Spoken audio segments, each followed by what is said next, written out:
Today we are performing monostable multivibrator, stable multivibrator, and also bistable multivibrator. So this is the circuit of stable multivibrator.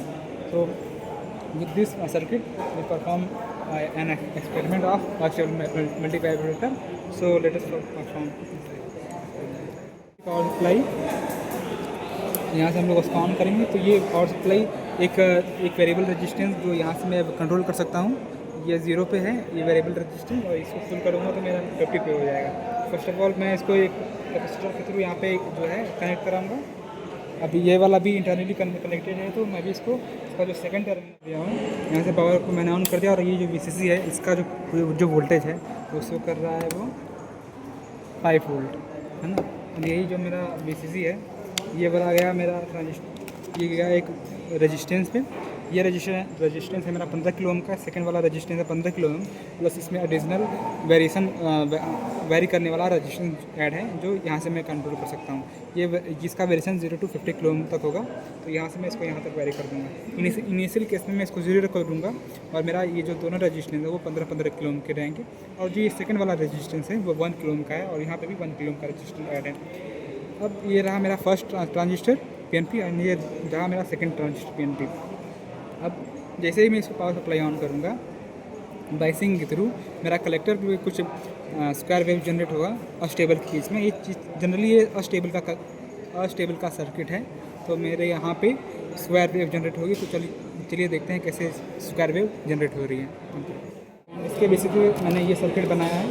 ये मैंने VCC power supply दिया, resistance दोनों लगाया। अब मेरा यहाँ पे क्योंकि आना चाहिए स्क्वायर वेव, और यहाँ पे स्पाइक्स आनी चाहिए, और ऐसे ही सेम यहाँ पे भी स्क्वायर वेव आना चाहिए और यहाँ पे स्पाइक्स आना चाहिए। तो चलिए देखते हैं CRO पे कैसे स्पाइक्स आ रही है। फर्स्ट ऑफ ऑल मैं फर्स्ट ट्रांजिस्टर के कलेक्टर पे देखूँगा तो मेरी कैसे स्पाइक्स आ रही हैं। सो यहाँ पे देखो CRO में फर्स्ट ट्रांजिस्टर के कलेक्टर पे मेरी ऐसी स्पाइक्स आ रही हैं, और उसी फर्स्ट ट्रांजिस्टर के जब मैं यहाँ पे जो फर्स्ट C2 का वो है कैपेसिटर वहाँ पे लगाऊंगा, मेरी स्पाइक्स आ रही हैं, और ये स्पाइक्स उस पर हो गया। और मेरा वो जो फर्स्ट ट्रांजिस्टर का वहाँ पे दिखाओ। सो ये रहा C1 पे मेरा आउटपुट, और वही फर्स्ट ट्रांजिस्टर के उसके फर्स्ट ट्रांजिस्टर का जो ऊपर वाला कैपेसिटर है उस पर मेरा यहाँ ऐसा आउटपुट आएगा। और सेम चीज़ भी अगर जब मैं सेकंड वाले कैपेसिटर पे जाऊँगा, सेकंड वाले ट्रांजिस्टर पे जाऊँगा, उसके कलेक्टर पे भी मेरा सेम आउटपुट आएगा जो स्क्वायर वेव में रहेगा। और इसका हम लोग फ्रिक्वेंसी भी एक्चुअली फाइंड आउट कर सकते हैं कि इसकी फ्रिक्वेंसी कितनी है। तो उसको फाइंड आउट करने के लिए मैं यहाँ पे मेजर पे जाऊँगा, ऐड चैनल, अगर ये चैनल 1 का है तो ऐड चैनल 1 पे जाऊँगा, वहाँ से मैं फ्रिक्वेंसी को यहाँ से ऐड कर सकता हूँ।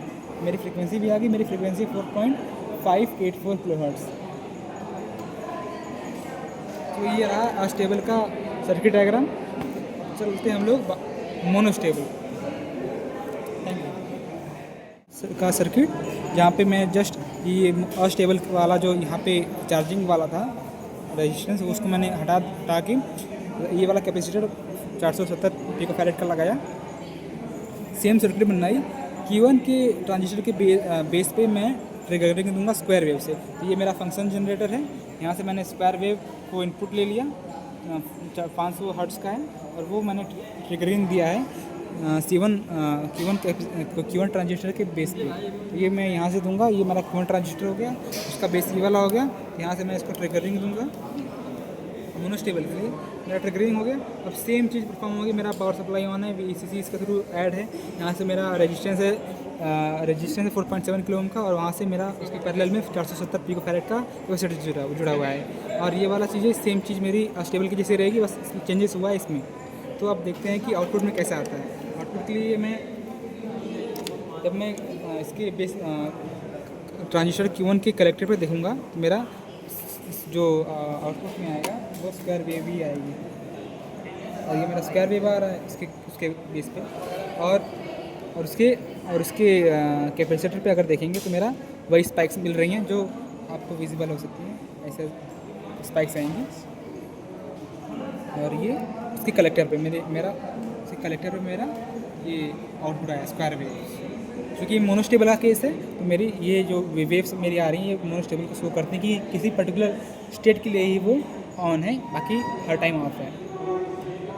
अब सेम चीज़ मेरा रिपीट होगा ट्रांजिस्टर Q2 के लिए भी। अगर इसके मैं कलेक्टर पे देखूँगा तो सेम चीज़ मेरा मिल रहा है स्क्वायर वेव, बट ये इसका पोलैरिटी नेगेटिव हो जा रही है क्योंकि ये इसका एक दूसरे के एंटी पैरेलल होते हैं, तो ऐसा आ रहा है।